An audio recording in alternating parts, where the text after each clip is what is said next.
Howdy, friends. I'm Guthrie Trapp. This is my friend Ted Pecchio, and we're coming to you from my house here in East Nashville, Tennessee, on the other side of the train tracks. Yeah, baby. I like to say. And this is a good friend of mine. We play a lot of music together here, especially lately. We've been doing a lot of stuff as stuff opens back up here in Nashville. Great bass player and a great human being. And we're gonna play a couple tunes for you. We're gonna play one original arrangement of an old song I used to play with my uncle. It's what I found from Taj Mahal called Buck Dancer's Choice. Then we're gonna play an original tune called Pick Piece that I did on a recording of mine some years ago. And so, just to give you a little background, I do have the country electric guitar curriculum at ArtistWorks, and been with them for about 6 years. And even though that curriculum is kind of leans toward country, the fundamentals that I like to teach are applicable to any styles of music. We like to play all kinds of different stuff. Just good music is good music, and so actually, the more music you can listen to, the more well-rounded of a musician you'll become. And so I like to combine the true spirit of making music, which is listening and feeling and all those kind of interpersonal aspects of this, combined with a really good, strong foundation of the fundamentals of the fretboard, which are chord shapes, triads, things like this, and just kind of listening to the different flavors of that all these different kinds of music can throw at you on any given day, and living in a town like Nashville. And so with that being said, we'll get into a little bit more of that.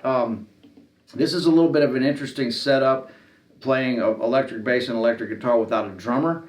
And so it's a little challenging. It's also fun. And so we're going to jump in here with a little Buck Dancer's Choice. Here we go. Make sure I'm actually on. Okay, great. 1, 2, 3, 4.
Safe. So, hey guys, so we were talking a little bit earlier. Don't want to make too big of a deal about this, but it is kind of a different animal just doing bass and electric guitar without a drummer. So we were talking a little bit earlier about how Ted being an integral part of the rhythm section and probably playing with drummers 99% of the time. Plus all the time. Yeah. It's challenging to keep that, kind of trying to staying on top of keeping the time really together when you're playing without a drummer. So he was mentioning all the things that, of course we've learned and kind of do subconsciously after playing and having a lot of experience and playing for 35 years. But you mentioned earlier, like all these things that were kind of like fundamentals that, sequentially you're chipping away as you progress as a musician throughout your life. Right. But now you're at the point where you're thinking of like 20 different things, but it's all happening in real time and incorporating it, but not so much thinking about it. Not so much thinking. Except in this situation where it requires a lot of thinking. Right. More thinking. You play differently. Right. You know what I realized is a big thing that's missing is the backbeat. Because you play off of the backbeat, especially as a bass player, you're really playing on the downbeat largely to emphasize the chord and the pulse and the rhythm of the song. Right. But the backbeat really, like even with just people clapping on that song, it gives you something to bounce off of. It's not even so much about the meter. Right. It's about the way that the notes and the rhythm fall together. Yeah, because we're doing a lot of cogs. We're doing a lot of things that are intertwined with that as the foundation. Rhythmic beyond that backbeat. Without the backbeat. Yes, exactly. Kind of like James Brown, where you've got this incredible groove, but all these other little parts that are bouncing off of that. That without they're interdependent. So when you do something like this without the backbeat as a bass player, you kind of have to think differently. Yeah. It's really interesting and it is challenging, but we're having fun. And so again, thanks for having us be a part of this online festival. I think it's a great idea and a way for all of us to kind of, as faculty at ArtistWorks, kind of be a part of something coming from our own little hometowns or whatever. So another beautiful use of technology and the internet here.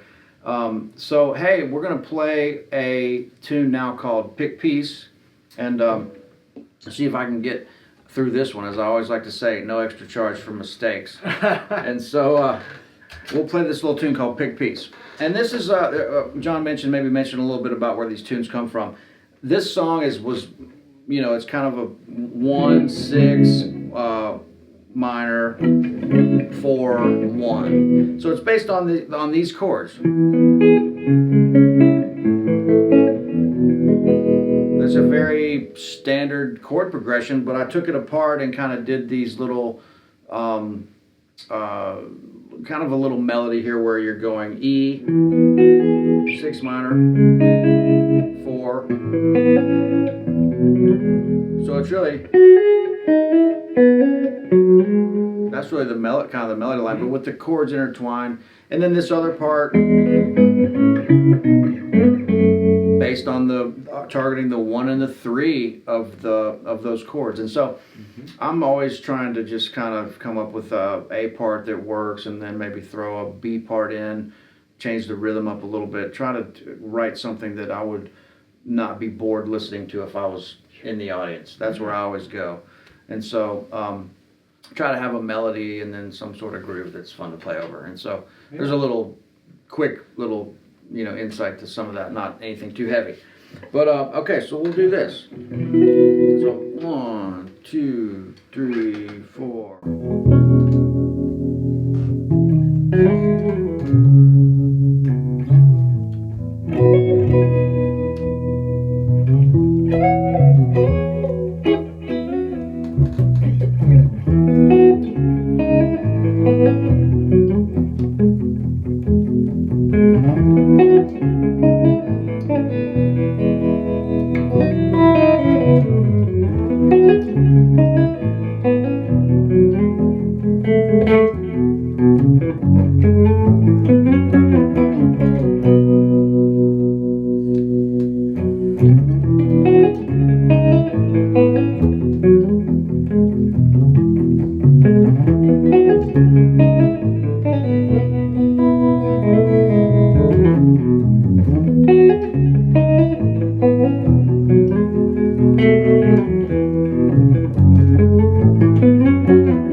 All righty.